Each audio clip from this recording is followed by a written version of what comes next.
Whitney, thank you for joining me. Whitney, take us through what it's like where you are.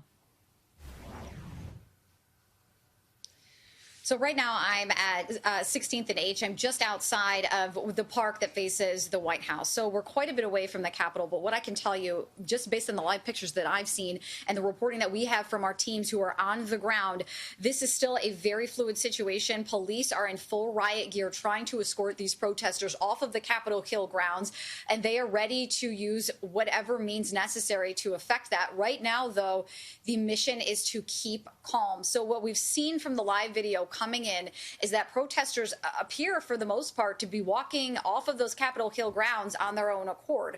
What is most important in this moment is that the Capitol Hill building is now secured after having been stormed by protesters.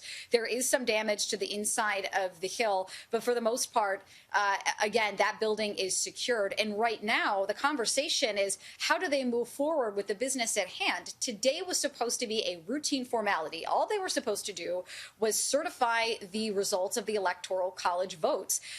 This is almost normally a day that goes by. Most American citizens don't pay much attention to it. Today, a very different day. And what so many of the senators on Capitol Hill are using this time to do is to try to convince other members of Congress to drop their planned objections to the Electoral College votes and just move forward with the inevitable, which is certification of President-elect Joe Biden's win as the 46th president of the United States, Gabriella. Whitney, a curfew is now in place. Is that going to be enough to bring the unrest under control? I'm sorry, can you say that? I heard the last part of your question, but I didn't hear the first part. Whitney, a curfew is now in place. Do you think that's going to be enough to bring this unrest under control?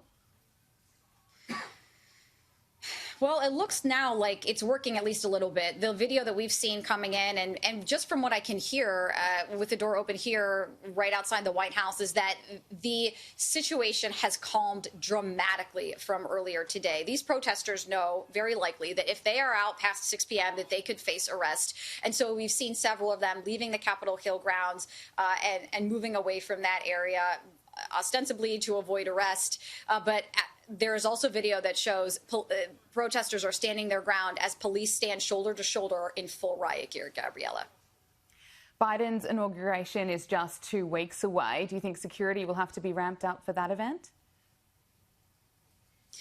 I think this will completely change the security apparatus and the thinking behind the inauguration. What we know is that there is so much planning that goes into that large-scale event. Law enforcement spends weeks and months planning for an event like that because they know that that is high profile. They know that there could be a security risk to that end. But I think today is proof that they need to take it incredibly seriously, and they know that people could come out in very great numbers. And so, yes, I think that there's a very good chance they're going to completely go back to the drawing board and figure out how to secure the inauguration. And with COVID, there could be a scenario in which they say they're going to scale it down so much, so dramatically, that just a few people are even allowed to attend, Gabriella. Whitney Wild, thank you so much for the update live in Washington, D.C.